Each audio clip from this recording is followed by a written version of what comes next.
How to ask questions on Tripadvisor. Hi everyone, welcome back to the channel. In this video I will simply guide you on how you can actually ask a question on Tripadvisor, so make sure to watch the video till the end. In order to actually ask a question on Tripadvisor, all you have to do is open up the Tripadvisor app. Once you launch the Tripadvisor app, if you look at the top, you have four options, and then here you have the option called forums.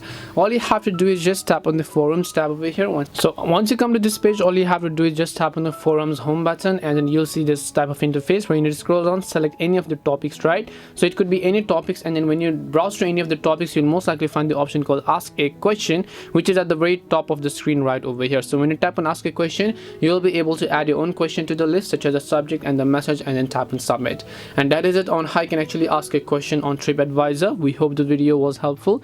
If it did help you, make sure to leave a like and subscribe to the channel. If you have any questions, feel free to leave them down. Thank you very much for watching, and see you in the next video.